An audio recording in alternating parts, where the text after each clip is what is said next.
had some technical difficulties, but we've got it. It seems like We got it figured out. we got to figure it out. Our recorder wasn't working. Our darn cord wasn't working. So Hopefully it's just a bad power cord. Luckily it has a battery backup, so we did the batteries, but hopefully it's a bad power cable because we put new batteries in and it works. So so it at least lives. I can't imagine that it would need both. I don't think so either. So it's not getting power somehow. Yeah. Trying something new. Trying something new. Well, first we'll introduce that we're at the Edmond location. Edmondo. So you guys are able to see where we're at in the production, the build out. It's starting to look like a Triad, at least in our opinion.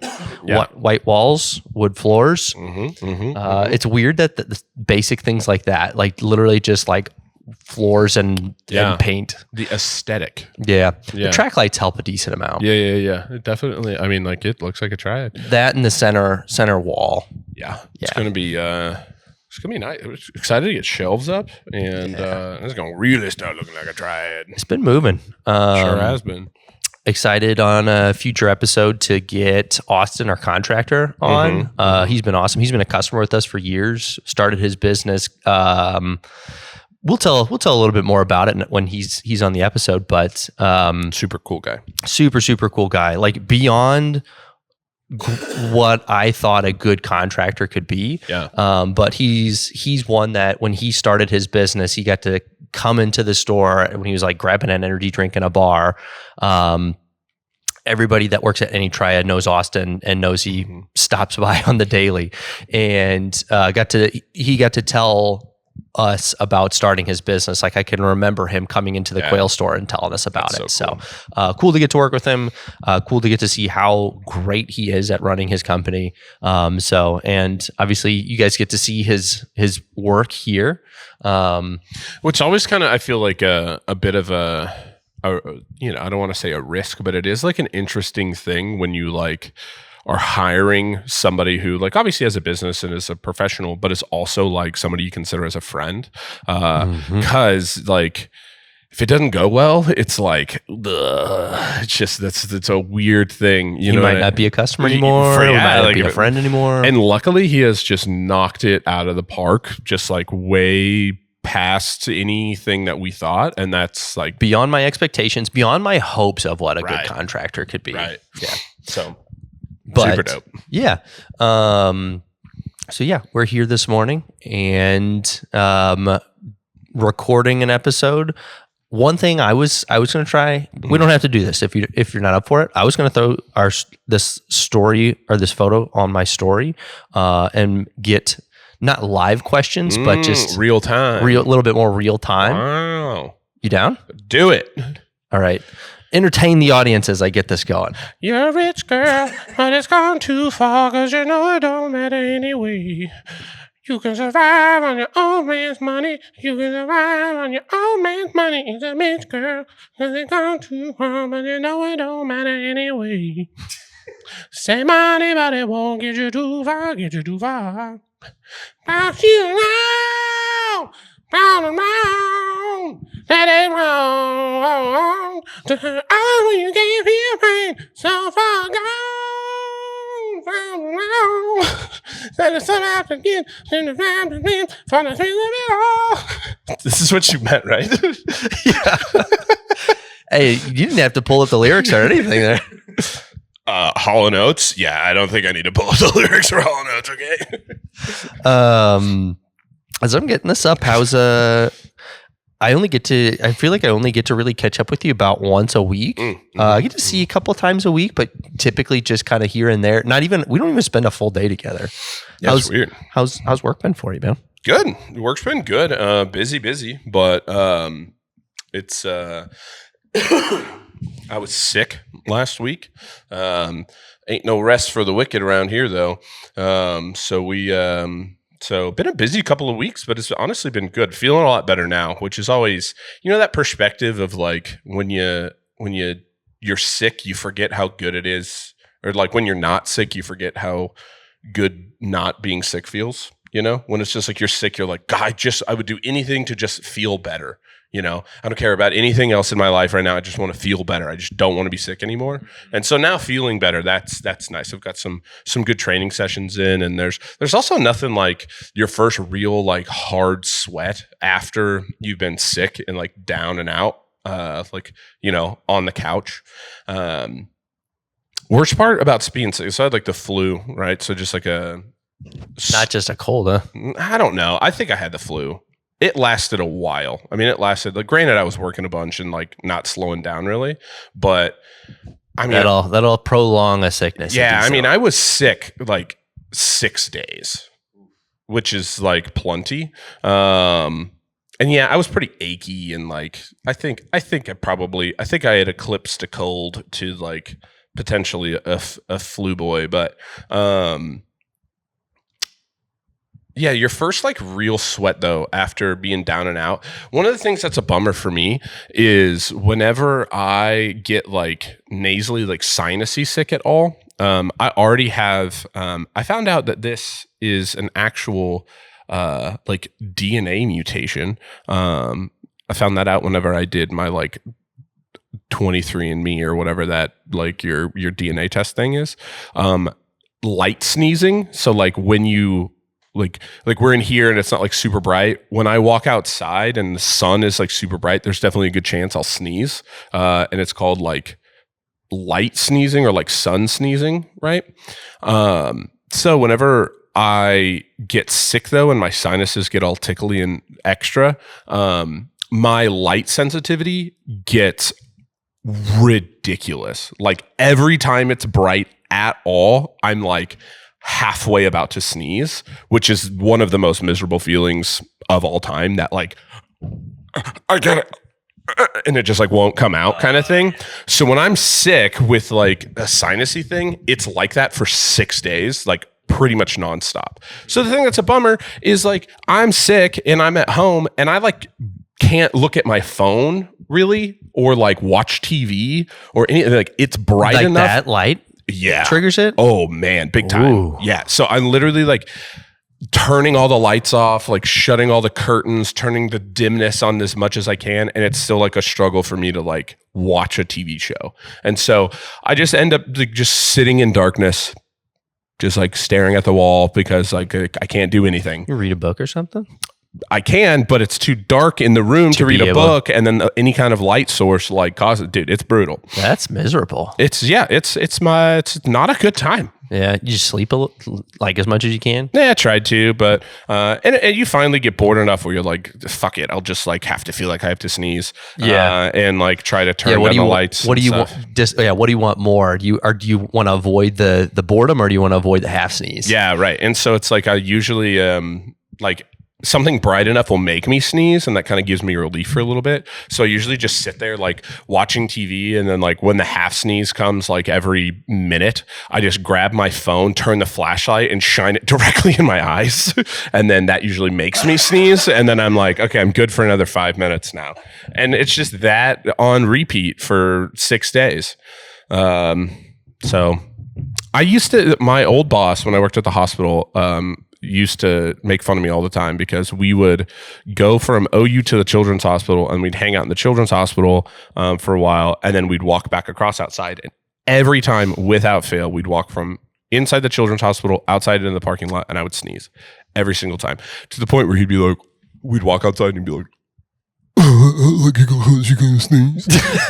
And I'd sneeze and he'd be like, he's like, I don't know. He's like, I think you're faking it at this point. And I'm like, no, it's like a real thing. What causes that though? Have you found, like, do they know? No idea. But it is, I didn't realize until I was doing like my 23andMe, where it like gives you like the, you know, you have a higher propensity for this or that or whatever. And it was like, I was like scrolling through them, and it was like high propensity for like sun sneezing or light sneezing. I don't remember what it was. And I was like, I knew it. So it's like a recognized thing. Yeah. Apparently it's a recognized thing. I ain't just a freak. I mean, I am, but you get it. You know what's weird to me is they haven't, like, it's not, there's not one understanding, there's not one like proven reason why humans yawn. Oh yeah, I've heard that. That's interesting. Yeah, like I think there's some theories, but like nothing's like not enough to be like It's some weird generally evolutionary accepted thing that has like just developed into being a yawn. That, and also there was a Mythbusters episode about this, about it legitimately being contagious. Yeah. Like I think, I don't know, I always thought it was one of those things of like you see someone yawn, so it like triggers you, like mentally triggers you to like think like, oh, I'm now thinking about yawning, so now I'm yawning kind of deal. But they legitimately did. They put people. They were at like some like carnival or something, like some big like event with people. So they were doing, and they didn't tell anybody why, but they put people into separate rooms that were all right next to each other, but all closed off, so they couldn't see even if there was another person in another room. So it wasn't like a visual stimulation of it. No visual stimulation at all. Yeah, don't even know anybody else is around. There's like 4 of them, and they did this, and they rotated people. Like you'd sit in there for a half hour, and then you'd leave, and then another person, you'd sign up, and they'd give you, I don't know, $10 or something. You'd sit in this room for half an hour, and then there was one, I'm sure there was multiple instances of this, but there was at one point in time, one guy yawned and all of the 3 of them started yawning. That's weird. Yeah.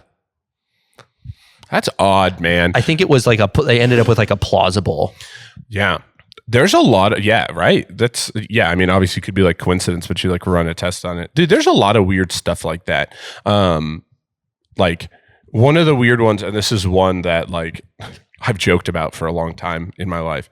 But another one that like seems made up, but there is like actual science to it, is people having a higher sensitivity to magnetic north versus like not being able to like and that's always been like a joke for me, is that like you could put me in a dark room, spin me around, and like I would just point north. I could point myself north, and well, like migratory birds like have like a sense for that, right? Right. So there's like, I mean, magnetic north is a real thing, and it's like there's like it's just like that just feels like that's north, and then you're like, yeah, that's north, and you're like, that's weird. It's obviously not always perfect, but it's like one of those things where it's like 98 out of 100 times I've probably been able to guess which way north is, even if I don't have like a true sense of like what direction I'm facing. Put you in a dark room, spin you around, like open your eyes, can't see anything. Yeah, like I'd be able to guess. I think, most of the time I feel like I can, which is like a really interesting. And I was always like, I think that'd be fun to test. Yeah, and I was like, this is always just like a silly thing, and it's like, but yeah, no, like in directions or something that I feel like I like having like a pretty good like thing for anyway. Yeah. Laurel always laughs, like we could go to like a friend's house in Michigan like one time and like I could get us there again kind of thing. Yeah. It's just a bragging episode at this point. Sun makes me sneeze, I fucking point north. I know where my friend's house is in Michigan. Dude, I feel like we were the last generation to grow up without having GPS on our phone though. Like when I first started driving, I had a MapQuest directions. Dude, yeah, think about dude, there was a time when I was a delivery driver for Pickleman's and did not have a smartphone. That's crazy. Yeah. That would be tough. Yeah. So you got to learn, like, there's like a system to it though, right? Like there's like, I think, Connor, who owns your heart points north, so you know where you're going. I think you got a different saying in college.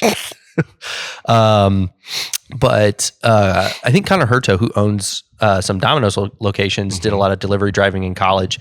He was talking, I think he was the one that was telling me about like each block has, or like each street and each block has like numbered, and like once you kind of like learn that system, like you can figure out how to get anywhere. Yeah, so it's like the 500 block of like, so like let's say you're driving down Main Street and like the adjacent streets are like, or not adjacent, but like the perpendicular, like the cross streets is the word I'm looking for. Let's say it's like first, second, third, fourth, fifth, right? Well, if you're going, and you'll see on the sign, it'll say like the 500, First Street. So it's the 500th block of First Street. So the addresses are 500, 501, 502, 503. Well, as you drive, let's say north and the numbers climb, second, third, fourth, fifth, whatever, it is the 500 block of second, third, fourth. So it's like so it's like if you live at 501 First Street, 501 Second Street is one block directly in front of you, kind of thing. Like it stays the same in most cases for like what number system they're using. And those little numbers are on like the sides of street signs, right? Like it's funny because like I spent a lot of time not having any idea what those were. Yep. And I'm sure most people don't. It's to tell you the range of address numbers on there. And it's usually on major street signs. It won't be on like the tiny ones all the time. But it's like, but no, it's telling you like the address range. So it's like 500 to 900 block of First Street. Dude, I remember this was in high school, and I had a friend that was at a party and he needed to be picked up, and there was like, I can't remember what it was, but there was like a huge sense of urgency for, he was at this party and it was like in a different part of St. Louis. So like 30 minutes away from my parents' house. And there was like a huge sense of urgency to get there. And so he texted me the address. I did, the only thing I knew how to do is I map quested it. Yeah, good old days. So, but I didn't have time to like print off the directions. So I literally looked at the MapQuest directions, memorized. I had to like take multiple highways to get there. And for those that aren't familiar with St. Louis, it's a lot more difficult than Oklahoma City. I love Oklahoma City's perpendicular. Yeah, I got a good grid system. Yeah, we've got a great grid system. St. Louis, the roads were probably decided based off of like cattle patterns. Yeah. So we've got, to give you an instance, like there's one highway that just does like a semicircle around the city. Yeah. So, you're on 270. Are you headed north, south, east, or west? Because you could be doing any. Literally, yeah. So I had to take like multiple different highways, get to a city that I was not familiar with, and get to a neighborhood and to a house where I had like never been before. So I memorized the directions, and I was able to I got there first try. Hey, now we're talking. And I don't think I would have been able to do that if I hadn't built some of those skills to begin with. Like if I was just purely based on like a GPS, I don't know if I could do that again kind of deal. Like put me in like an area I'm not familiar with and have me memorize the directions, like in no pictures, be able to get to somewhere. I don't know if I could do that again. Yep. Well, that's how it was like when you were at Pickleman's, was like the system that we had, or just like delivery drivers in general. Like the thing is like the system that it is like, you put in the address on the computer, like on the POS, you would type in the address and it would map quest you like directions. Like it looked just like that. And so you would then have to look at that and be like, oh, okay, so like, well, I know most of that, how to get to this corner, right? I know where that corner is. And it's like, okay, well then it's going to be like left on First, right on Main, like, and then a left on Tallahassee or whatever, and it's like, okay, cool. And it'll be on the left. And so you just had to be like, got it. See you guys when I get back. Hopefully I get there. Right. And like, you'd have to, there'd definitely be times where like, I remember even being in store where like a delivery driver would call and be like, hey, can you redo those directions? Like I'm here. Like, can you tell me? And like, no, you needed to make a left there, like kind of thing. It's crazy though to think about. Cause now it's just like, I don't even have to type it.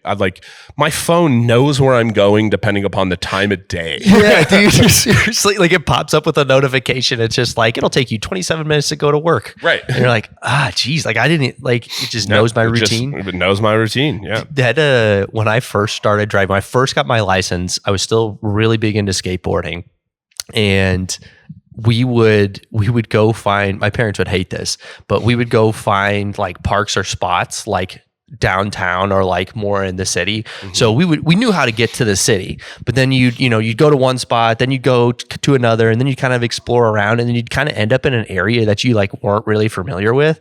And then you'd be like, all right, like it's starting to get dark out, like we need to head home. And you're like, I don't know how to get home. So you just hop on the highway and just kind of like go directions that you think would. And it's like, okay, I've heard of this highway. Like, I think, okay, if we head north, I think we were kind of south of where I live. So like, fun fact, St. Louis is typically not a place you want to get lost at night. There was one story. We definitely were sometimes in areas that we probably shouldn't have been, like some more sketchy areas. Yeah. One time, like, I've got a handful of stories, but this one time was really funny. We were definitely in an area we shouldn't have been. I think it was me and my friends were 16, maybe some or even 15.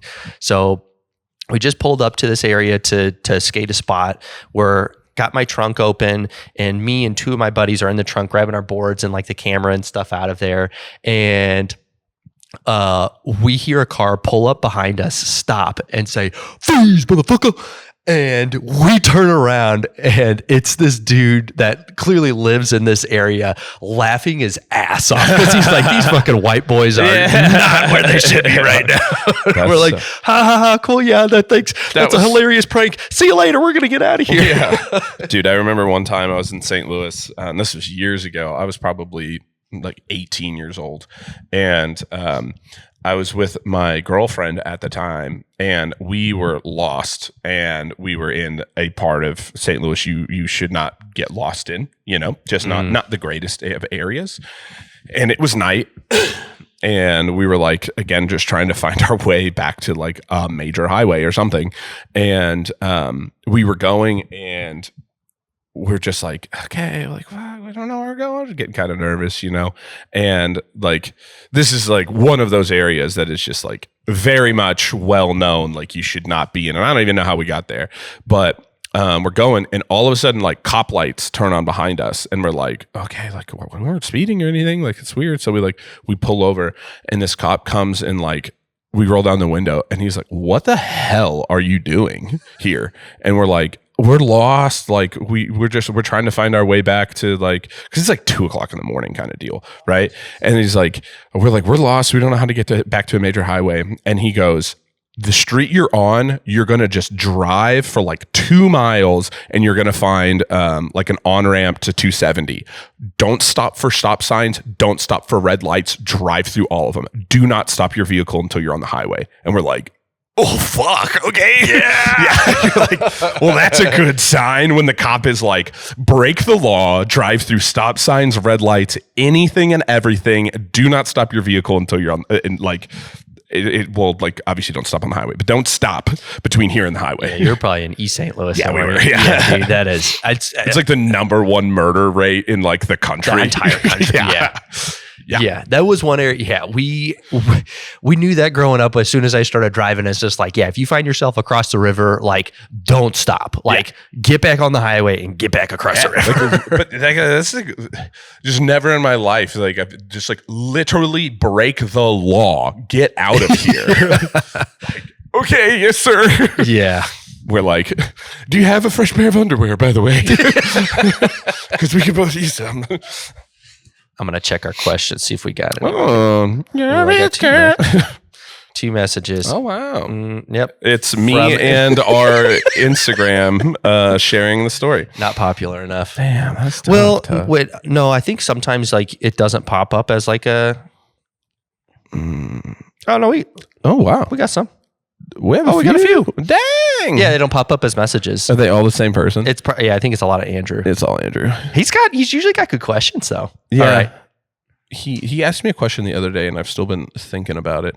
I'm just gonna go off the rip here. I'm just gonna read as we go. Mm-hmm. How are both of you getting handsomer by the day?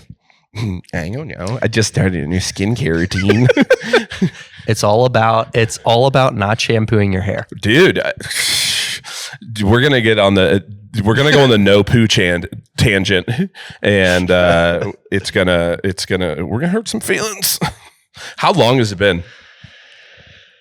So to be clear, what we're talking about is we share a barber, a very popular barber. I think we take this to an extreme. So I don't know if this is exactly what he talks about, but he essentially says like one of the main reasons that guys like struggle with their hair or like accelerated male pattern baldness, a lot of things is from like over stripping of oils from your scalp, like all those kind of things. And so I think girls are typically better about that, where like most girls I know like don't wash their hair every day. They wash them like on occasion. They take care of that kind of stuff like a little bit more.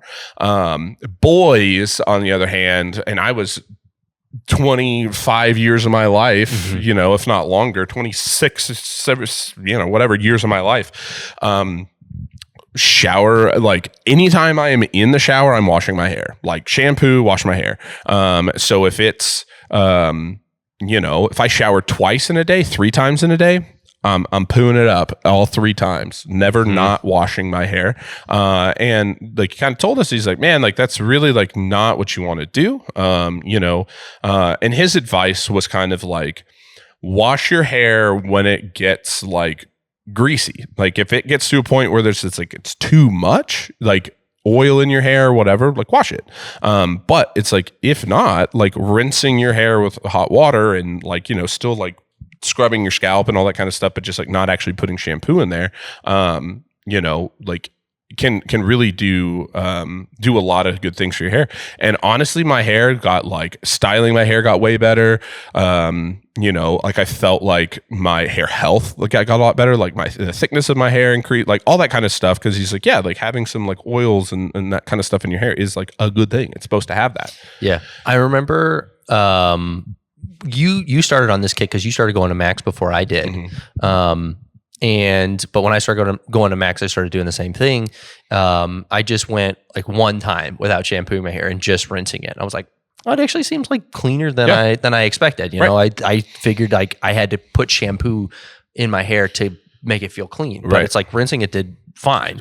Just as much, honestly. And then I shampooed the next time. So then I started kind of this like every other thing. Yep. Then that kind of turned into like a couple times a week or a couple times in a row. And then it was like I was only shampooing like once a week kind of deal. And then it was like once a month. And then that very quickly turned into like, do I ever need to shampoo my hair kind of literally deal? And because it was kind of like, I think it's just like anything though, where like, as you strip something too hard in your body, like if I strip you of something, your body will has a tendency to overcompensate and overreact. So it's like when I first started not doing it, like my hair, like a couple days, it'd be really oily and I'd be like, okay, cool. And then as I like kind of calmed down having an overreaction, my hair was just like, okay, my scalp was like, I don't need to produce as much oil all the time because it's not being stripped anymore. Yeah. I kind of weaned myself off the same way. But yeah. How long has it been for you? This is a complete guess. And why I say this is a complete guess is this will be good. I had a bottle of shampoo expire, which didn't know that was a thing. I found a bottle of my shampoo that was in the shower and I looked at it and it was expired by like 6 months. I have not washed my hair with shampoo once since then. That was when we lived together. On 160, what street? When we live on 150th? Yeah, 150th. When we lived on 150th, which was, oh man, when did we live on it was when the Norman store opened. Yeah. Dude, I can't even remember. So it was like 4 years ago? 4 years ago? Yeah. So 4 years plus the amount of time for a bottle of shampoo to expire. Jeez. Because I'd never used that bottle of shampoo. Yeah. So my best guess is I've been going to, like, if I've lived here, honestly, like what would make sense would more be like, when did I start getting my hair cut there? So, I mean, pretty much since you moved here, right? Yeah. So we're talking, my best guess would be 8 years. I was going to say at least 7 for me. Yeah, probably somewhere like, and I'm saying like not once. I don't own a bottle of shampoo. Like I here's the thing. Guess what? Shampoo didn't exist in the 1500s probably. So we have had humans for a long damn time and the vast majority of them didn't have no shampoo. So, I just propaganda started by Big Pooh. I'm with you, dude. Big Pooh coming for us. And like I tell people this all the time, and it's so funny because I always wait until like now I'm like obviously like wearing a hat and all that kind of stuff today. But it's like it's funny because like your hair looks like your hair like normal, and it's so funny because I'll tell people because it'd be like, oh, like your hair's so soft, it's so nice, and I'd be like, yeah, guess when I washed it last? And they're like, I don't know.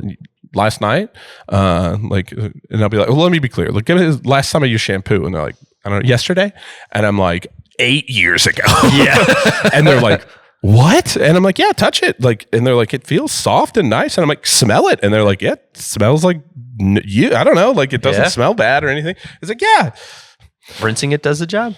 get out of here. Nestle Purina or whoever the hell owns all the shampoo companies. But yeah, I have grown a whole head of hair. Chopped 10 times over. Yeah, 10 times over. Chopped it off, not all at once, obviously, but it's like my hair right now has never been shampooed. That's a funny thing to think about. Yeah, I probably like, this is the great grandsons of the hair that last saw shampoo. Yeah. I hope Andrew listens to this episode because we're gonna answer all his questions. He's always got good ones. I miss Andrew. We'll have him back on the podcast. He was on one of the earlier episodes. I think he just had a birthday. He did have a birthday, didn't he? Yeah. Happy birthday, Andrew. Happy belated birthday, Andrew. Happy birthday. I did tell him happy birthday on his birthday too. Yeah. You're King Birthday. I am King Birthday. This one could get really long. I've got a simple answer. But how has both of your day to day changed with the growth? How it's like our day to day changed? Yeah. Tremendously. Yeah. This is like a funny thing. Funny enough, I was actually talking to Max about this too. Because he was asking me like, what is my day to day? And I'm like, wish I could tell you. like he's like, oh yeah. So he's like, do you try to like do, this amount of, and I'm like, wish I could tell you. And it's even like, I'm sure my wife is like she likes structure in certain things, and so would probably hate my job. But she'll ask me like, "What's your schedule today?" And I'll be like, wherever the wind takes me. Yeah. And for however long that lasts. Kevin will probably call me here in about 15 minutes and ask me to do something. Yeah. Or like something will pop up and I'll need to do it. And like, it's like something will need to go somewhere, or I'll need to meet somebody somewhere, or something will happen. And yeah, that'll be, it'll take me, and I might be, from an hour standpoint, I think today I could be done at like 1:00. But it doesn't work like that. Mm-hmm. You know what I mean? It's like, it's more like, well, there's probably things that are going to be happening that need to be handled after 1:00 today. And so like, I'll probably work until, I don't know, like 4:30, maybe get out a little bit early, but it just kind of depends. Could be, needing you at the store. It could be needing you running something somewhere. Yeah. It could be you get home and then you have to end up making a bunch of phone calls or something like that. That is my day could end at 1:00, 4:00, or 9:00. Dude, it's one thing that I should probably express to you is that one thing that Alyssa and I don't take for granted is having you in that role and doing so well in that role, in the sense of like, when we need things done, especially for like the new store, things like setting up ADT that, our contractor isn't necessarily taking care of, right, is being able to say, hey, Thomas, can you be here on this day? Or, hey, right, we need to get this product onto this store, man. Are you able to do that? Mm-hmm. And like 90% of the time you are, which is super nice. That on top of like, I think it seems, at least from my perspective, it seems like you're still able to spend a lot of time in store with our employees, which is obviously the main priority. And we try not to like overdo like, ticky tacky little things, because we want to make sure that you have enough time to do that. So. Yeah, no, I feel like it's definitely, well, and that's kind of the nice thing too, is it's like when stuff needs to go places besides here, like, every one of those places it needs to go, there's somebody I can interact with, like and be the general manager too. You know what I mean? And so I think kind of realizing that, I used to be very like, okay, I'm going to try to be at Norman on Tuesday. I'm going to try to be at Quail on Wednesday. I'm going to try to, and then it just kind of came to like, okay, I'm going to like, here's my like plan of like, hey, as of right now, it's like, I think I'm going to go to Norman. And then it's just like, oh, well, hey, there's a hot shot of something that needs to go to Quail. Cool. I can go to Quail. I can hit Norman tomorrow. I can hit Norman tomorrow. Right. Exactly. And so I think like trying to, like, I think for a while I tried to like bake in a lot of that like cook in a lot of that structure. And like, I feel like that was something that made it a little bit harder. But now, I've almost been for this for a year. What? It's almost been a year, dude. I mean, it's not like in a few weeks, but it's like a year will be. We're closer to a year than. End of summer. It's September, dude. September was my first full month. I'm still telling people like, yeah, we just like Thomas just moved into the GM role. Yeah, Preston and I were talking about this the other day. Like we were, we're much closer to a year. Like it's almost June, and it's just, July, August, September. Yeah, we're 9 months into doing this. That's wild. Yeah, dude. That it feels like 3. Yeah, dude, for real. That's nuts.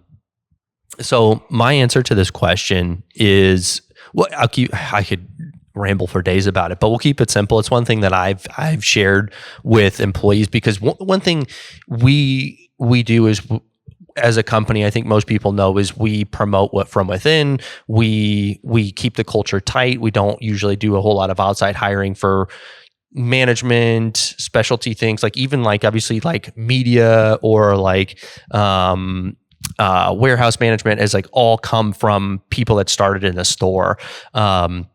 So we try and do that, one, because we're being able to keep people that understand the business, but two, also keep some excitement and some not necessarily carrots, but like some motivation for the people that are just starting in the store. Is I think it's mutually beneficial to run things that way. But a big thing is obviously with hiring some younger people, is that excitement to take on a bigger role and make it to quote unquote the back end, is typically what we call it, can really start to, that excitement can get to be, I think, a little bit too much sometimes, that it can be over glorified. Right. That I think we definitely have had people that just get excited to get out of the store and move to the back end, even though there's maybe not a whole lot of direction on exactly what you want to do. Right. So the way that like I've at least started explaining it is one, most back end responsibilities you would hate more than being in the store. Like 90%, if not more, you would hate them. Like it would be worse.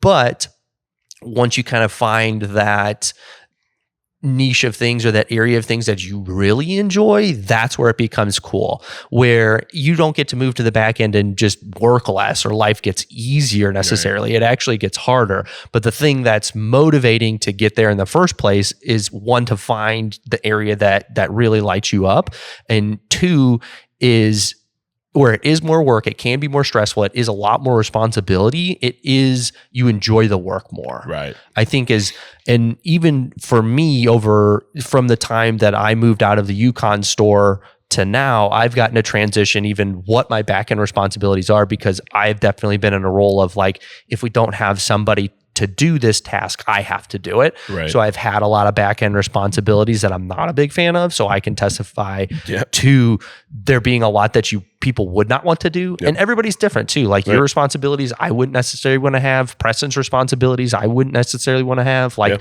he's writing that textbook right now and I'd rather blow my brains out. And he loves to do that. He gets his work done so quickly to be able to get to that third priority project that he's got. But with you and Preston moving to the back end, I've really gotten to transition to a role where my back end responsibilities are the things that I enjoy most. Right. And I think that's the big difference there. So I'm still working a lot, maybe not quite as like crazy hours, and not having to stay up in the middle of the night every night, but that's my day to day. Is it's still just as much work as ever.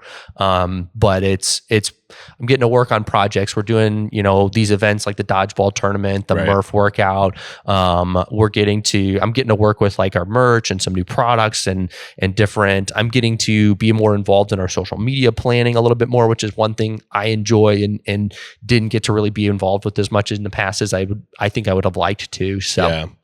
It's cool. It kind of just reminded me, and you talking about that, but I think one of the cool things is just like, I'm really excited for all the things that we're doing right now. Like that's one of the things that I've heard like time and time again, and running into people or just talking to people in the store or whatever, is like, man, you guys are doing so much. Like, you guys are doing so many things right now. They're just like, with like opening a new store, like the dodgeball tournament, Murph at the Park, which has gotten huge, like all those. And we're like, yeah, it's like, we're close to 300 people on Murph. And dude, we had over 120 people before we ever posted it. It was just word of mouth. the Murph.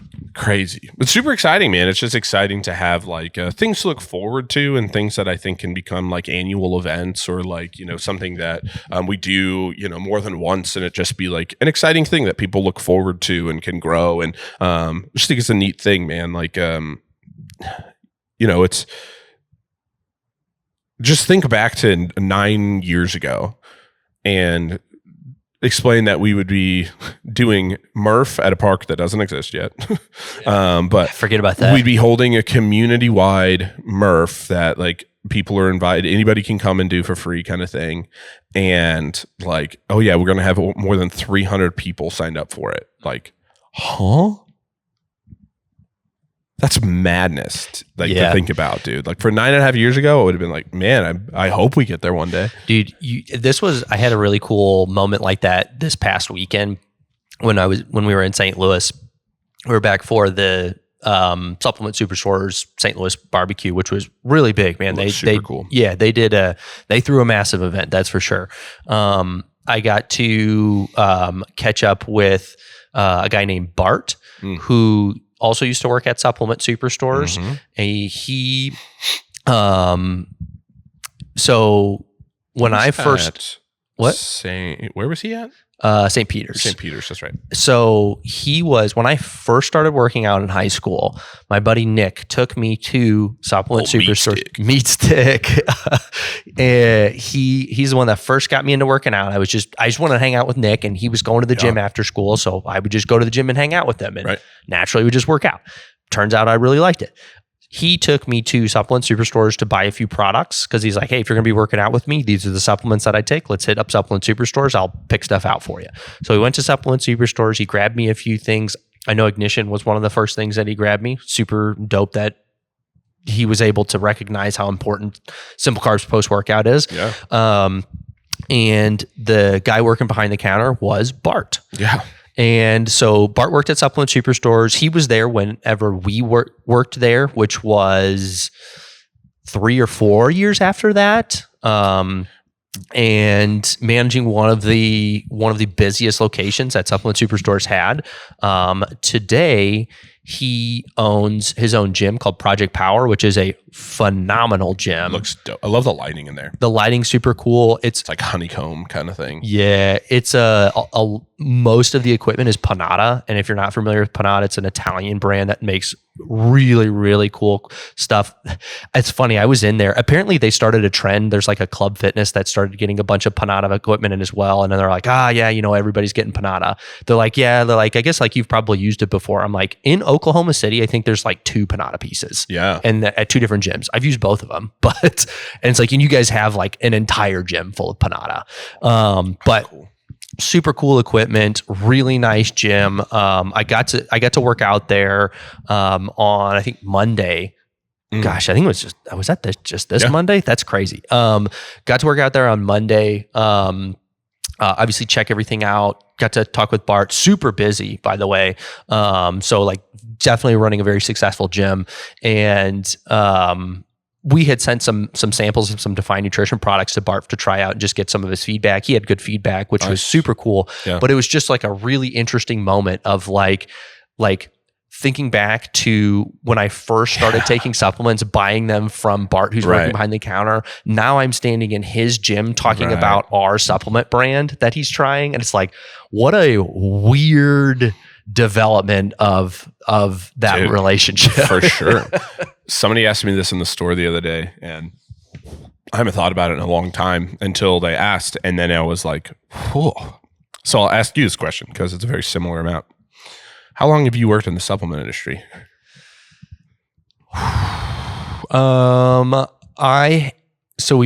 This November will have been open 10 years. And I think prior to opening, I started at Supplement Superstores, I think 2 years before we opened Triad. Yeah. So getting close to 12 years. Yeah, ballparking 12 years. Yeah. And you're a little bit beyond that as well. Yeah, I was like, man, I'd be guessing, but it's more than a decade, but like 12, 13 years. Yeah. Dude. What a crazy thing, man. It doesn't seem like it. No. It still seems like we're just getting started. It still seems like to me, it's just like, yeah, we got the first one going. Now we're working on the other ones. Yeah. It does not seem like a decade, man. Dude. Like, we've got employees that were in grade school whenever we started. Oh yeah. Not even. Yeah. Well, like when we started at Supplement Superstore. Oh, when we started Supplement Superstore. Yeah, we had. Gosh, what would they have been in, like preschool? They'd been like, well, I don't know. When do you start kindergarten? How old are you usually? I think 5. Yeah, so they might have been kindergartners. That's crazy. And we were like, we're done with college. I'm over it. I want to do supplements. Yeah, dude. And they're like, I painted a rainbow. Yeah, dude. Yeah, that's why when we get employees that, are here for a couple of years and they're like, I think I'm ready for something else. And it's just like, dude, there's so much time that goes into this. Yeah. It's crazy. Yeah. But I think it's also like one of those things where it's weird to look back on, but I mean, like I don't know, dude. Like we're about to open store 4. Like warehouse is full of crap. Yeah. Not crap, but you know what I mean? Yeah. Like full of stuff. It's I mean, it's just continuing to go, man. Yeah. Man, I think I'm sorry. I got to pause. I'm drinking this coffee and I got to pee. Sing the audience another song, would you? God, I don't know what to sing. I don't know if I've ever told you, but a lot of times when you go to the bathroom, I look at the camera really scared and I say that you have a gun and you're holding me against my will. So, yeah, really weird to think how fast time goes by and that it has been literally that long that we've been working in the supplement industry. But yeah, that's like 13 years. Man. It is weird. It's weird when you start like hiring employees that they could be your children. Like they could technically be your children. It'd be a little weird, like you'd probably gotten, had a talking to if you'd had a child at that age. But like it happens and could definitely do like so weird. When people are born when you're in high school. I'm about to be 34 years old. I'm about to be 34 next month. We're about a month away. Isn't that crazy? 30s is still young to me. Amen, brother. Dude, everybody, that's the thing, man. I feel like we had friends that started talking about like in their mid 20s, like, oh man, I'm getting so old. It's like, yeah, maybe compared to your teens, man, but like 20s doesn't seem old to me. I think it's one of those where like, I think every time, like everybody thinks that as they're aging, and then they like in retrospect they're like, oh, I was a baby. They look back. Yeah. I don't think I'll say, oh man, I'm old until I'm 40. Like I think 40 for me is that number of like, all right, I feel like I'm an adult now. The thing that's always funny to me is it happens a lot in jiu-jitsu where people be like, oh, just wish I would have started earlier, man. Or like it would have been cool if I would have started this earlier. And I'll be like, you've been doing it for like 6 months or a year now or whatever. And I'd be like, how old are you? 22. Shut up. Literally shut your mouth. Like I started when I was 28. Yeah. Like that's when I started doing jiu-jitsu, was when I was 28. Right. And it's funny too, because that is still like, I will even be the guy like, man, I wish I'd have started when I was younger. And like, there's a dude who is a black belt at my gym and has been training for just like 10 years, maybe a little bit longer. His name's Chris. Chris is a customer, super cool guy. Love him to death. I was just talking to him yesterday, but he started when he was, I think he started when he was like 40 or like 41 or something like that. And I'm like, oh, well, yeah, I think I started early then. Like, yeah. I'll be, cause it's like, trying to like time it all out where it's like, how close to a black belt will I be by the time I have my first child? And he's like, I got my black belt when my son was 17. And you're like, oh, right. What color belt are you now? I am a purple belt. Purple? Yeah, I'm a purple belt. What's the order? It is white, blue, purple, brown, black. Gotcha. But I have what Derek Wackerly was talking about you. I can't remember how this got started, but he said he wanted to fight you. He doesn't care what color belt you are. Oh, I would love to fight Derek Wackerly. I've wanted to fight Derek Wackerly since the moment I laid eyes on him. He's the one that made that hat. Yeah. And I like the hat, but I'll still kick your ass. Yeah, we're getting, you never know. And jiu-jitsu's a funky game, but I've had coaches approach me and explain that the old brown ski is around the corner for me. Heck so, yeah. dude, yeah, that's brown and then black. Yeah. But that is, that's a crazy, like, I remember when you first started and talking about other people being a purple belt though, and be like, man, that's impressive. Like, they've been doing jiu-jitsu for a long time to get a purple belt, dude. Yeah, no, it is. It's a super surreal thing where, like, I was talking to his buddy of ours, Zach LaSalle, got his brown belt a couple months ago, and it's just like, you sit there and you're just like, bro, where did the time? Like, I saw him. He had a brown like nogi shirt on, it's a compression shirt that we wear, and it's a brown one, and I'm like, where the fuck did the time go, dude? Like you're sitting here like you're a brown belt, and I'm like allegedly close to being a brown belt. You know what I mean? Where it's just like, this is madness, man. Like it's crazy. Because you'll talk to people, and like in jiu-jitsu, it's I don't know how to like equate it, but it's like it's like getting your brown belt is like, oh, like you played baseball, like, when you were younger or whatever, and it's like, oh yeah, they're like, oh, that's cool, man. Did you like play in high school? It's like, oh, actually, like I made it to AAA, and you're like, oh fuck, like that's playing baseball. Like that's like you almost made it to the majors. Like that's crazy. Hey, real quick, how about them Cardinals though? Hey, brother.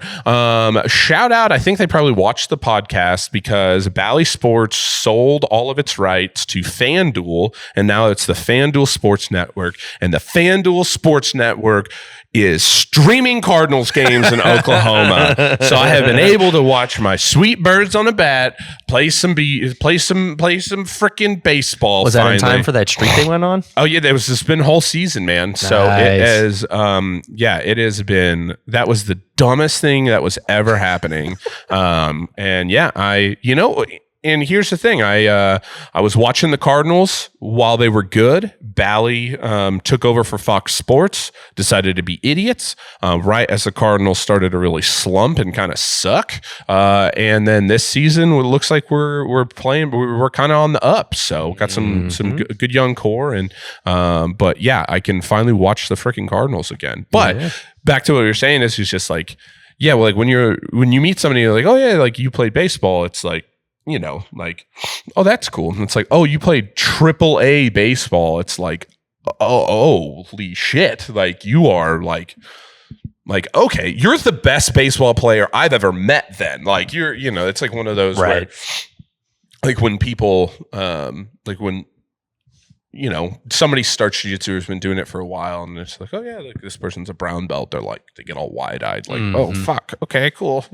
Yeah, like I don't know any black belts, so you're the toughest person I know. Yeah, well, and they'll, like you'll know black belts, but it's like one of those things where it's still just like, it's just I don't know how to, it's just a different thing, man. Like, because it is like I was watching this video the other day, and it was pretty funny where this guy, and it was like people, and it is a pretty common thing, which is funny. And I don't know why, but people do it, but I guess I get it. But it's like, people be like, and this is what the video was about, was like, oh, you train? And it's like, yeah, like, oh, what do you do? And the guy's like, oh, I do MMA, or like, if you do jiu-jitsu or kickboxing, whatever. And they're like, oh, you think you could beat me in a fight? And it's like, who asks people that, first off? That's what he was talking about. It's just funny. Anybody that asks that is probably going to get their ass kicked. Yeah, right. But the thing that was funny is, it's just like, he's like, if I can't, like, this is a terrible return on my investment. He's like, he's like, it's just like any other sport. People who have like never done it. He's like, this is the equivalent of being like, I've golfed for 10 years, 5 times a week. You've played, Top Golf twice, and you're asking if I can beat you in a round of golf. Yeah. Like, yes. Right. But like, that's to be expected. Like, that's just kind of what happens. But when it comes to like that big of a grappling or fighting and stuff like that, like, I don't think people have the same. This is why I think it's the hubris of like, I don't know, like sizing people up when you're frustrated at them or something of like, could I take this guy? Like, it is 100% how like, I think it is a really good like analogy for this, and I think this is something that I wholeheartedly believe to be true, and is like, you've ever met somebody who, and I'll continue this analogy, you've ever met somebody that's never played golf? Sure, you probably have. Sure, yeah. Right? And it's typically a guy thing, I feel like, with this more than like a female thing. But it's like, how many guys have you ever met that have never played golf but think that they would be great at golf? Yeah. It's that, where it's like, oh, you don't understand how difficult golf is. Like, you have no, like, I've met people and know people like golf can't be like, I see fucking super unathletic people play golf. Like, golf has got to be easy. And it's like, no, it's not. Like, it is like your first time golfing, everybody's gonna look like an idiot. It will humble you so fast. And this is why, and people talk about this a lot, but I wholeheartedly think that like every adult male, like once you turn like 18 to 20, probably be a good age, should be required to do like a week of striking class and a week of jiu-jitsu class for nothing else but to realize that you are a meat baby that would get murdered by anybody who knows what they're doing. Yeah, don't be picking fights with people you don't know how much they know. Dude, and there's some sneaky ones out there, man, who are like super unassuming. I always bring like a buddy of mine, I haven't talked to him in years, but a buddy of mine still, his name's Mitch. Mitch, last time I talked to him, I don't think he's training much anymore. But Mitch is like not a physically imposing like human by any stretch of the imagination. Like, he's like not a small guy or anything. He's just not somebody who you're like, oh my gosh, that's a huge dude or anything. He's probably 6-ish foot, 175 pounds, a pretty normal human. Works in like tech and programming and stuff, and super nice guy, kind of goofy guy, but like in a really good way. Dude is a purple belt in jiu-jitsu and a brown belt in judo, and so he is just like one of those dudes who like would never hurt a fly, but like if you like tried to attack his wife, he would throw you on your skull and rip your arm from its socket, like without even trying, you know what I mean? And you're just like there is something where it's just like, you need to just like, I think everybody needs to have an understanding of just how vulnerable and how like how much they don't know, because I do think a lot of that, like, I'm a tough guy, like, cause like, I've never been that. I don't feel like I've ever really overly been that kind of person, but I've always been like never like intimidated by like an altercation kind of thing. And then I went to my first day of jiu-jitsu, and 125 pound, 55-year-old woman beat the fucking brakes off of me, like singing a song. Like, there's a video, we get off this tangent, but there's a really funny video that I saw on Instagram, and it's this dude, he talks about a bunch of different stuff, but he's always doing the dishes while he's talking. And he's like, you go to a jiu-jitsu class and it's like, people are like, oh, like, what's it like? Do you get like your ass kicked? And he's like, it's not just about like, when you first start, it's not even just getting your ass kicked. It is getting your ass kicked by somebody who, while rolling with you, you are the 5th priority in their brain in that moment. Like, he's sitting there going through his grocery list. You are trying to survive. You are in full fight or flight. And he's thinking about like, did he water the lawn yesterday, or was that 2 days ago? And going through his grocery list in his head as he is like mindlessly murdering you. And he's like, that's what it's like. It's like, Yeah, there's definitely like, I remember going through that where it's just like, this dude, like, I'm the third thing. I like when you're rolling with somebody and they're just destroying you and they're having a full conversation with somebody else. You're like, well, that'll hit you in your ego. Humbling. So that week would be a more of a humbling experience than a learning experience. Yeah, right. Yeah, you wouldn't learn much in a week, but you would learn about yourself. Yeah, which I think would be good. Yeah.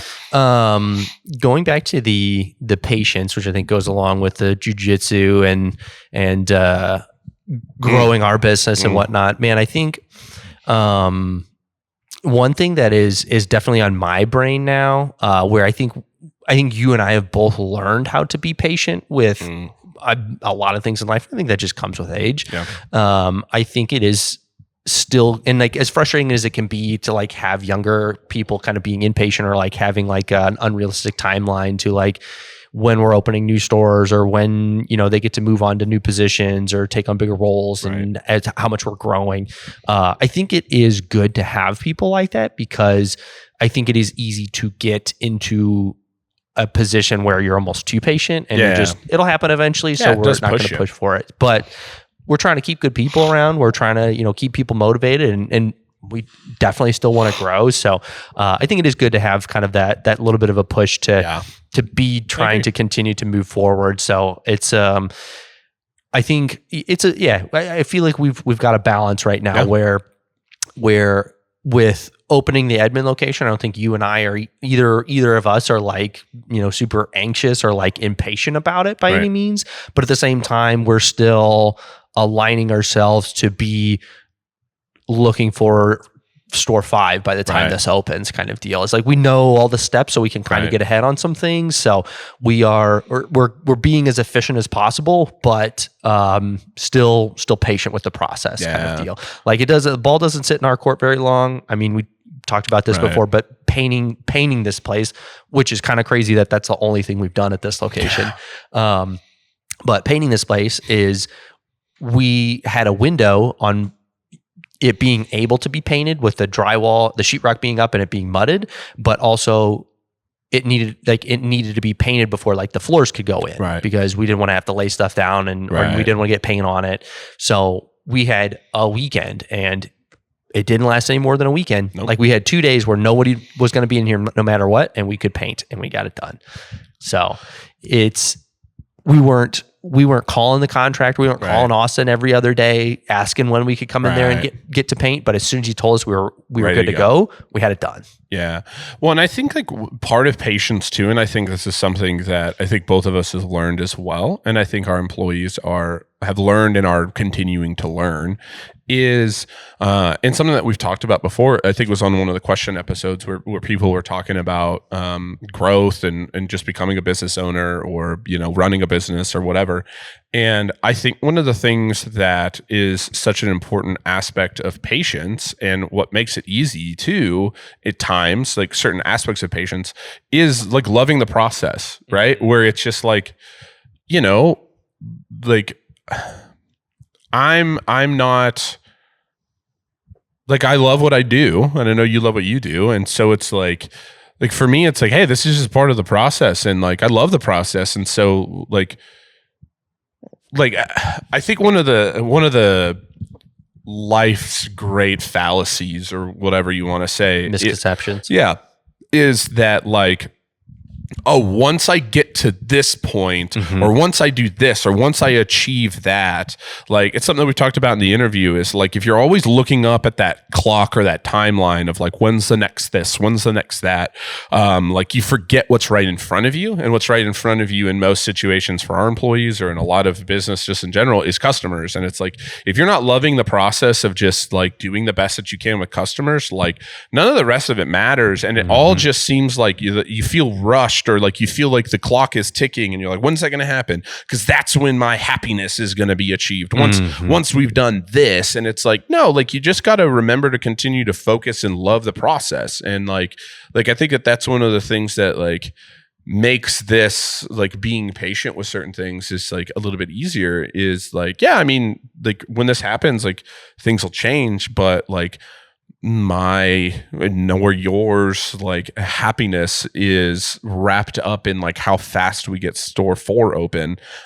It is just like loving the process of what we do every day, and then we'll look up and oh shit, store 4 is open, and like store 5's open, store 6 is open, or whatever. Right. It's like I'm not so focused on looking out ahead. I'm just like looking at what's right in front of me and like what can I do today to make sure that nothing is slowed down, like but that I'm just doing the best we can, because otherwise, like, what's the point? Like, what's the foundation for any of them? Like, right. Like with our customer, with like our employees or anybody, it's like, if you can't focus on the customer that's in front of you, well, then like I can't put you in a management position. And, or even to that, like if people think like, oh, once I own my own, franchise, that's when I'm going to really work hard and love the process and love this and love that. And it's like, no, dude, you got to do it now. Yeah. If you can't figure out how to do it now, you're going to be a layman when you finally open up your own. Right. There's going to be so much you don't understand, so much you don't know, and you're going to struggle with so many different things, right? Because you didn't try it to the same degree that you would be trying now. So, and it's the same thing with like even for us of like if like somebody is going from like wanting to be a manager to be on the back end, and it's like, man, being a manager of one of our locations, I value as like one of the best learning experiences I think somebody for obviously in our company can go through, because you do truly grasp like so many, you get a greater understanding of like handling other people, like dealing with schedules, dealing with a little bit more stress around like, how's my store doing? Am I getting out enough in the community? Am I doing enough? Am I leading well? Like there's so many of those things where it's like, and I don't feel like we have anybody, but like rushing through management, like being a manager is, I feel like the last thing people should do. Like that is like one of those places where it's just like spend some time in this, because you learn so much about yourself and about other people, and how to like, you learn that you can't manage everybody the same way. And you only learn that by making mistakes by trying to manage everybody the same way. And it's like, there's just so much value in that position. I feel like you can't learn the majority of management skills by being a manager for a year. Right. I think I was thinking about this the other day, because I think we're all familiar with this human nature that people get tired of things at maybe about 2 years, maybe sometimes a little less, maybe sometimes a little more, but about that 2-year mark is typically when people are like kind of start to get burnt out with their jobs. Right. And the funny thing, at least for us, I can't speak for other industries or other companies, but that's doesn't seem to quite be the threshold. Maybe sometimes it is for some people, but I feel like the 2-year mark, when people start to kind of think about, oh, maybe I should get another job. Let's say someone's even working somewhere else and they kind of get a little bit burnt out on their job. At about 2 years, they say, yeah, maybe this isn't for me like I thought it would be. It's like, so you go to something else and, you get excited about that because it's new, and you work that for 2 years. But like any job, doing anything for 2 years, you're probably going to get a little bit bored with it. You're going to get a little tired of it. You're going to get a little burnt out. And I feel like the key here is just stick around for 3 years. Stick around for just a little bit longer, and your position with that company will change. So you'll get to do something new, and you will earn a promotion. You will earn a pay raise. You're not just changing. You're not making a lateral move anymore. Right. That if you just a little bit more patience with something, I think would produce ultimately what you're wanting to do. And I think that's been a big factor for me as well. Is I've had to definitely work certain roles or be in certain positions for more than 3 years. I've had to do certain things for like 7 or 8 years. But just sticking through it, I've gotten to essentially my jobs, like what my like day-to-day looks like is completely different than what it used to look like. So it's like I'm essentially working a new job, and I get paid more than I used to get. So I didn't have to just get a new job to do that. I just stuck out the one that I have, and it naturally changed, and it came with a pay bump. Right. Well, and there's like this, and again, I agree with you completely. Is like, I think there's that natural like inclination to go to the next thing, but it's like. I don't know. I've never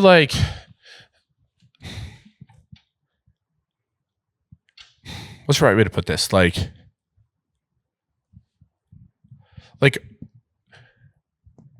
you go from like, skateboard analogy or something, right? I like it. Where it's like you start on like, a little like 3-foot drop in, right? And it's like, cool, I've been doing this 3-foot drop in now for, 6 months. I feel pretty good about it. You know what I mean? Like I'm starting to really, I don't get nervous on it. I know where to put my weight. I know to put my weight forward. I know like all this stuff. And can do it without really thinking about it too Yeah. much. And it's like, I still got some, but I haven't mastered it, but I feel like I have a good, and it's like, I think people go from that into being like, all right, like in business, but not maybe in like skateboarding. Maybe some people do. I think you have to kind of crazy anyway to do skateboarding and any of that kind of stuff. But it's like, all right, I've been doing this like 3-foot, quarter pipe drop in. Put me on the 20-foot half pipe. Yeah. You know what I mean? Where it's just like if you haven't learned everything, like you're never going to learn everything, but if you haven't learned what it's truly like to manage a store through like maybe maybe a new iteration of another staff, like maybe you have a complete change of staff, like people going to different stores. We have a bunch of new hires. We're training. We got whole new people and you're building them up too. It's like I wouldn't have wanted to become the general manager until I knew what it was truly like to manage the majority of our employees or like majority of personalities. I've been at each store. I've started 2 of the 3 stores. Like I've been there. I know what it takes to build it from day one to here. I've done it twice over with changing staff, evolving staff, people who like, have grown into being like rocks and really awesome people, and things that you need and promotions and people going on to be managers and whatever. And it's like, and then, you've also had like people who like we had high hopes for, and then they had a different plan in life and that's great for them too. And it's like, but okay, we got to change of plans here now. Like this was the plan and that's not going to work anymore. How do we audible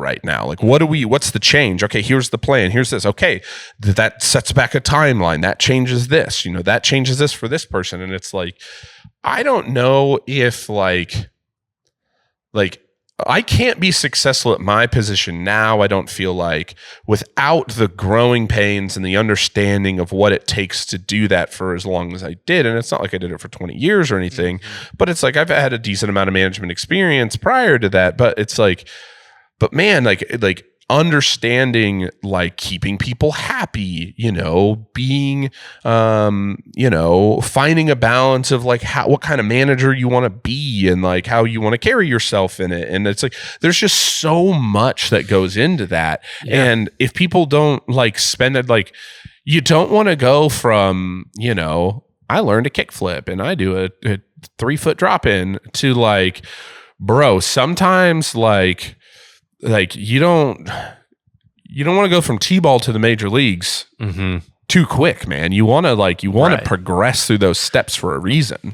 Take some time in each, man. It's if you want to manage McDonald's, man, you got to spend more than just training, cooking the fries and the burgers. Right. Like you gotta, we can teach you how to do it in a perfect scenario, but like, what if we run out, or what if the line gets really long, or what if you don't have employees show, or what if this is a bad batch, and like all the different scenarios that we can't necessarily teach in training, is that you have to just spend time with getting those reps in, that you get to the point where 99% of it, as opposed to just what to do in a perfect scenario. Right, exactly. Because it's like talking, it's like, you think it's stressful to have 4 employees? Try having all of them. Right.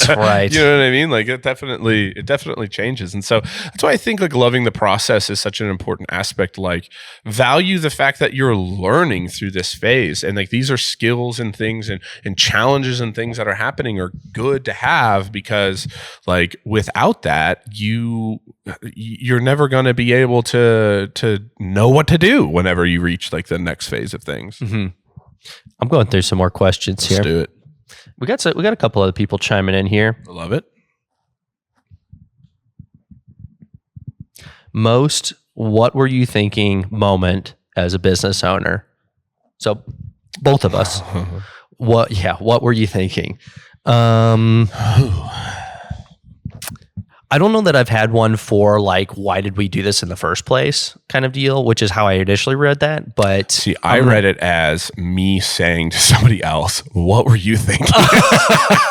I'm gonna answer this as we made a decision and then we look back on it of like, why did we make that decision? Yeah. Is how I'm going to choose to answer this. Yeah. But I got to think for a second. I think I've got a pretty good one. I think it's funny because like, obviously all of our stuff has worked out. So it's like, I think we're in that same thing where it's like, I like who I am today, so I can't change my past. So I wouldn't change my past.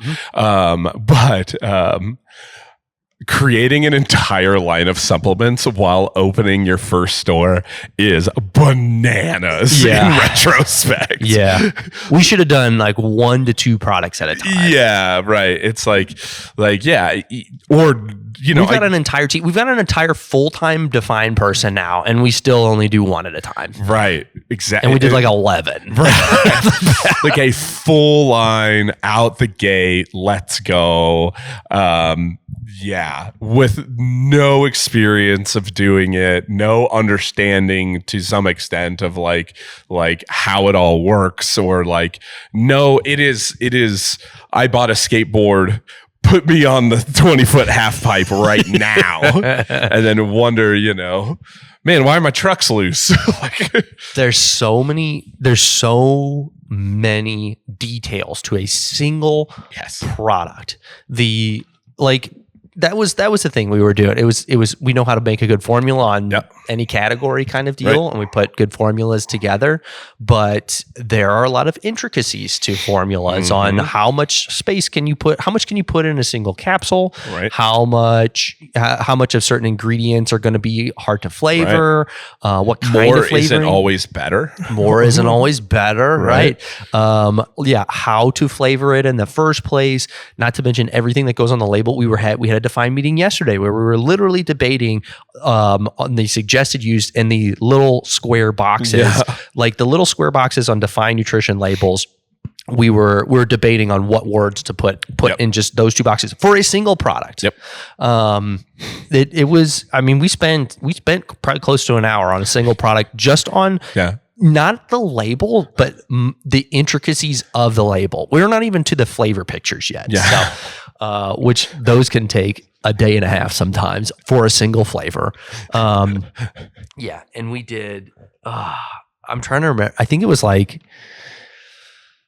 dude, it was like seven different product categories and like 13 different SKUs or something. I'm going to be wrong about that, but yeah, it's so many. And when you don't realize all the details, so much can go wrong. Because we had a male and female thermo. We did. Yeah. Golly. Yeah, dude. But yeah, flavorings, coloring of a product can get off really quickly. Tub size can get off really quick. Dude, we spent on this product that I'm talking about. This won't be released until later this year, but this product that we're talking about right now, we spent about a week debating which tub size and shape to use because it makes a difference on the label that goes on it. It makes a difference on how your hand can fit in it. It makes a difference on how many servings we can put in it. And we just didn't make any of those decisions at all on this. We just trusted the manufacturer to make the best decisions. And they did not. And they put pre-workout in a protein sized tub. Oh, that would be my, like, looking back, like if we could, like if you know, that version of Triad could walk in right now, that would be my sit down, boys. What are you thinking? Yeah, I think that might have to be mine too. Start slow. The thing is again, all of the formulas were quality. The manufacturers just made a lot of decisions for us that we didn't specify that made it tough to make it ideal for the consumer. Flavor, tub size, labels, like overall look, like marketing, like that aspect was tough, but the products themselves were good. So I think, I don't know. I'm struggling to find an example of this one because I think my brain, I'll answer it this way. My brain works differently because I think I'm like you of like what the mistakes that we made is what got us here today. And it's what helped us learn to become as experienced as we are today, that I don't know. I guess I don't think about it that way of like, of what were you thinking? Like you really screwed this up. Yeah. Because when we screw things up, it's like, I don't know, I've tried to be more positive about it of, okay, well, that's a lesson that we're going to try not to learn again. So, yeah. Like, I mean, we made that mistake early. And so now we know now with our growth to like steadily grow, define and like, you know, do it more, strategically and not in, you know, who knows, that mistake is one of those things, man. Like I'm a huge believer in like, what worse luck did your bad luck keep you from? And like I know that's kind of a confusing sentence, but it's like, you know, I got a nail in my tire the other day, and it's in the sidewall, so it's like no patching, got to go get a new tire. And then I actually went and looked at that tire, and it was like on the inside, so like not the side that you can see, not that like exterior side of the car, but the interior side of the car tire, there was like a bulge, like a big gapping from the rim. Like it was a bad tire, and it was like more bald than I realized it was. Like this is my wife's old car, and like I drive it a bunch, and so it's like, okay. And I realized that like, oh man, this tire was probably like a week from like a blowout on the highway. And yeah, it sucks getting a nail in your tire and having to get a new one, but I'd much rather walk out to my car, turn my car on, get a warning light telling me I have low tire pressure, and then go out there and be like, oh, there's a nail while I'm 500 feet from a discount tire, than blow out my tire with a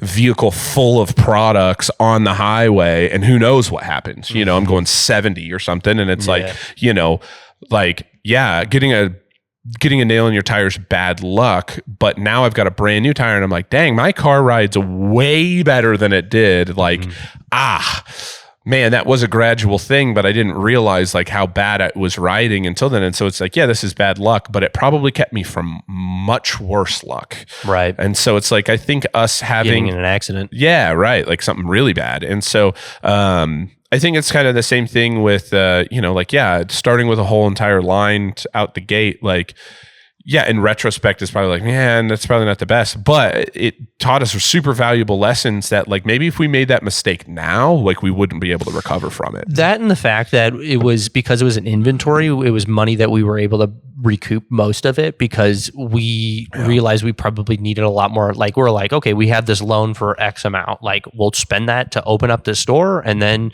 and then we'll just make money from there. Right. It's like, no, you need like quite a bit extra in cash flow to be able to like pay for things before customers find out who you are and start shopping with you, because you're going to open the doors and you're going to have days where nobody comes in. So, I think I have one good one on like, what were you thinking? So this one is, I have two specific examples, but I'm going to cover it kind of generally, but it's more of maybe a little bit of shiny object syndrome, but hiring outside help, which obviously I mentioned before, is something that we tend to try and avoid. And but every once in a while we run into like this is kind of a specific area where we're not super familiar with, so we end up hiring like a consultant or a contractor or this or that. Austin, our contractor here, is an exception to that. He is great.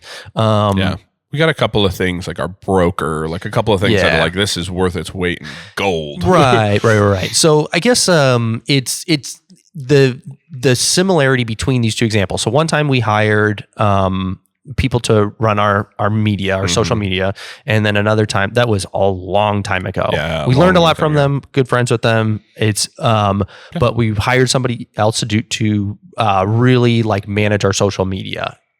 Maybe not necessarily in the traditional sense, but we were paying a lot for a lot of help.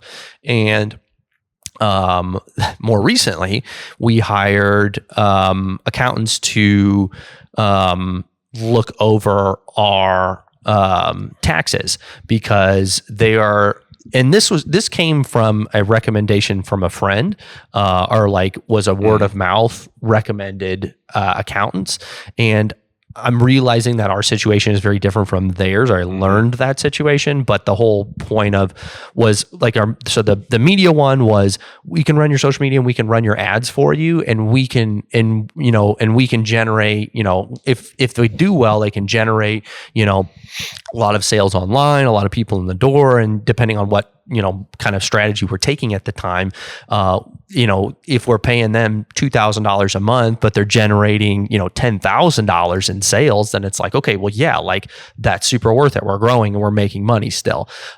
Same with the accountants, is we have an accountant, because obviously that's someone we do have to hire out on a regular basis. I don't know how to submit company and personal taxes all blended together like they are for Alyssa and I. Yeah. But we hired an accountant as a consultant, because the thing is they can backtrack through the last 3 years of your taxes and how you are running your finances now, and save you money on your taxes this year, but also potentially can get you a refund on taxes in your previous 3 years. And it's like tens of thousands of dollars that you can get back and save and all this and that, right?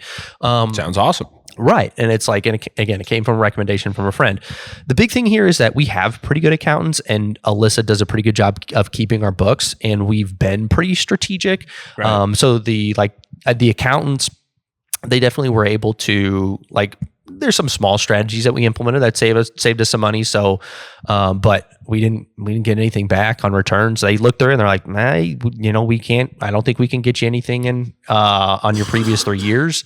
Here's how you save money. They were a little bit ridiculous. Of like, we can save you $18,000 in taxes every year. All you need to do is buy a $500,000 warehouse. It's like, get fucked. They're like, yeah, so like just get right on that. And I'm like, are you guys serious right now? Like, okay, yeah, you're going to save me $18,000, but I got to spend like how much in a fucking loan like every single month to be able to get, dude, shut up. Like, we don't need that right now. We don't need that size warehouse. Like, that's like, okay. But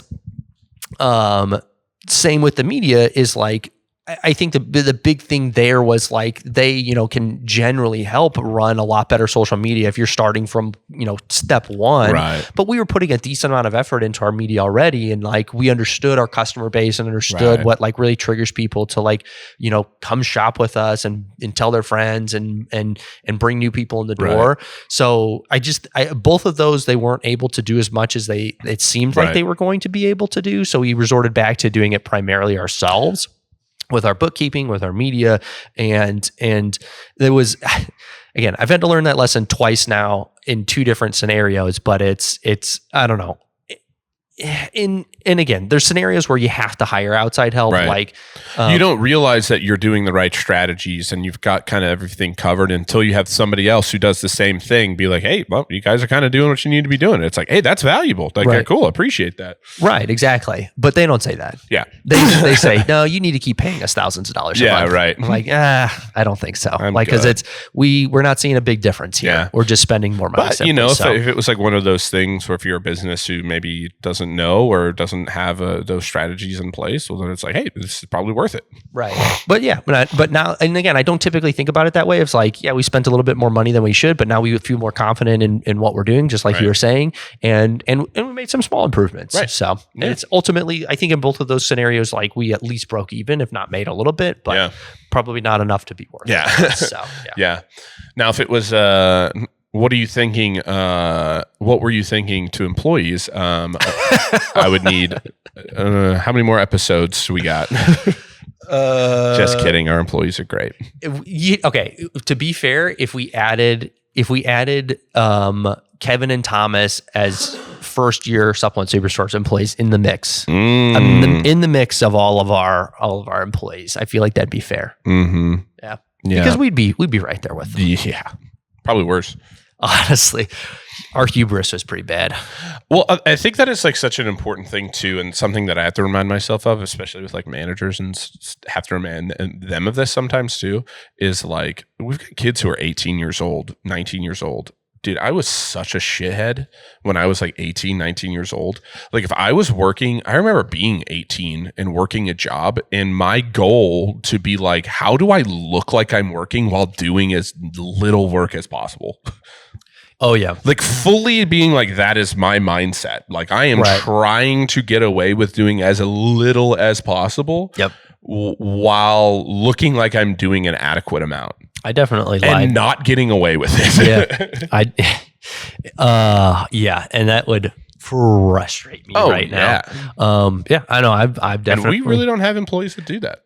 No, man. It's compared to how I was at that age, man, they're kicking my ass. Like if I had to be that age again and work with the staff that we did, I would be the black sheep for sure. Oh God, yeah, I'd have gotten fired. Yeah, a while ago, right? For sure. It helps you recognize like how much you learn with just like a decade of being in the workforce. Well, and that's like the thing too, and just like kudos to them again, like you said, like if we had a store full of 18-year-old Thomases, like burn it down with them inside of it.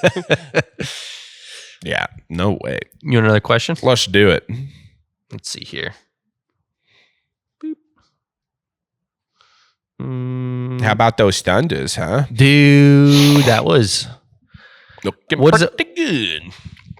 I don't want to get overly confident, but I've heard people saying the Thunder Nuggets series was the real finals. Yeah, we'll see. The East is an interesting place, and I think this is definitely a different matchup going against the Timberwolves right now. Hey, we gotta go play them at home now. So. Yeah, but we'll see, man. We're looking fierce. I'm slowly getting more into basketball. Like I don't know. I'm finding obsessed. I'm like. I don't know. It takes me a while to get into any particular sport, but I need to take you to a Thunder game where we go sit in when we go sit in the hundreds, and you'll be like, this is the greatest thing I've ever seen in my life. Dude, I don't know. I was at my parents' house watching Game 7 against the Nuggets, and again, like I'm by no means the biggest Thunder fan in Oklahoma City. So, but I've kept up obviously how they were doing this season. I've watched pretty much every playoff game.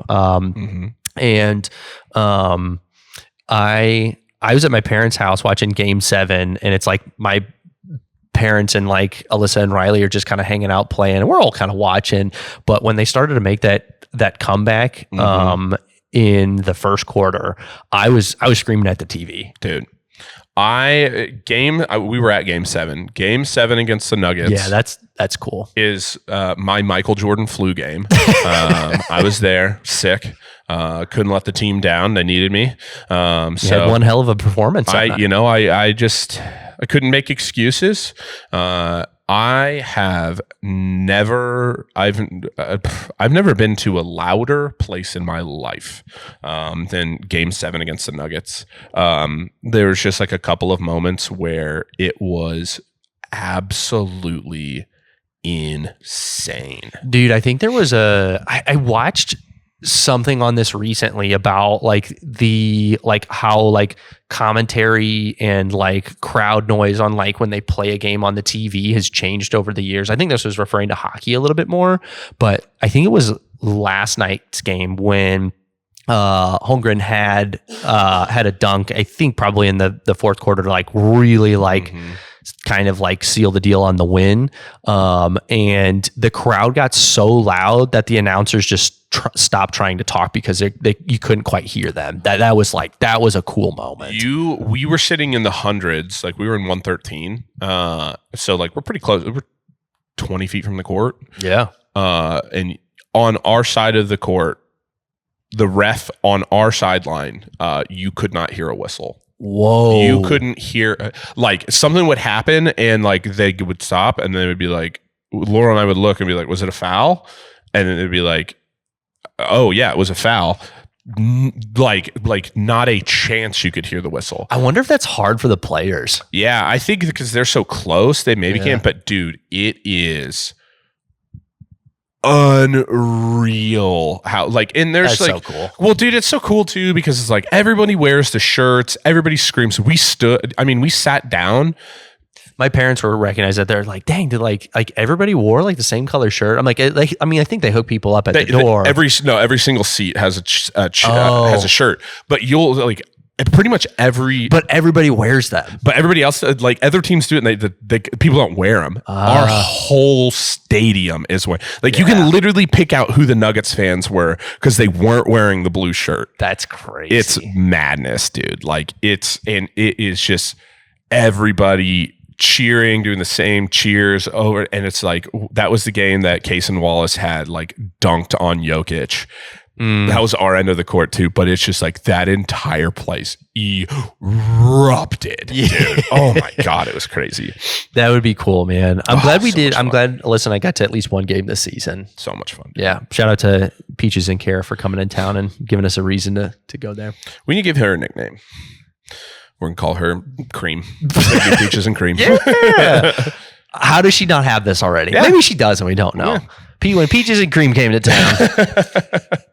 All right, we're going to do another one from Andrew. He's got some good ones. It might seem like a mundane one, but I feel like it really is an insight to like how we operate differently than everybody. But I don't know if we talked about this on the podcast before or not, but what is the process of bringing on new brands of products? Ooh, that's a tough one. Because like there is so much. What's the right way to put this? It's tough, man. I am not envious of anybody who is. I saw the text. Is she out there? What? I don't see her. I don't know if that means that she wants to just say, yeah. We might be wrapping up here soon. I mean, we're almost at 2 hours. Yeah. Alyssa and Riley have been bumming around up in Edmond this morning with us. But I do not envy anybody who works in trying to like wholesale products because there's differences in products, but it's a good and a bad thing, right? It's a good thing for the consumer and kind of a bad thing if you're trying to wholesale your products is that most products today are quality. Like the quality across the board, I feel like the C level has risen. The consumer education. Right. Where like most people are kind of like, hey, we're at a point where like you've got to have this. Like you don't see a lot of proprietary blends. You don't see a lot of like crappy protein sourcing. You still see some, but it's really not like it's not nearly as bad as it used to be. So one, it is like a super difficult thing, I feel like, to set yourself apart. And so I think like the process, like I don't know, like I guess to answer this question and like what would I tell somebody trying to get their products into our store is like, man, like it is like there's so much to brand's like personality too, like who their rep is, like their ability to make a connection. If it's people that like we like and we align with value wise and those kind of things, I do really think is like such an important aspect to this where I want you to be educated. Like I want you to understand what your products are. I want you to be able to answer the questions that I need answered. Like all those kind of things, I think is a huge part to the process anymore that I think, is probably not newer, but like probably something that's become more of a need and like an ability to like communicate, like somebody who can communicate well, I think is an important aspect too, especially if it's a brand that we're going to be like promoting and using a lot. Like it's like, I want to be able to have a one-on-one connection with you where like, if I've got a question or I need something answered or whatever, like I can shoot you a text, I can shoot you a call on the middle of Tuesday and like, get the answer I need. Like, right. But yeah, it's tough. I think it's different from when we first started. Like we first started and we didn't have, shelves full of like not just quality brands, but brands that really support us as a retailer. Right. Like there's a big difference in those two things for sure. Quality is like the prerequisite for us to be recommending in the store. So it even gives you the knock on the door. Right. So, but I mean, we were able to fill up with brands like core nutritionals. We've released a lot of defined stuff. We've, First Form is a big one for us. And those fill most of the gaps within Triad. We move a lot of those brands.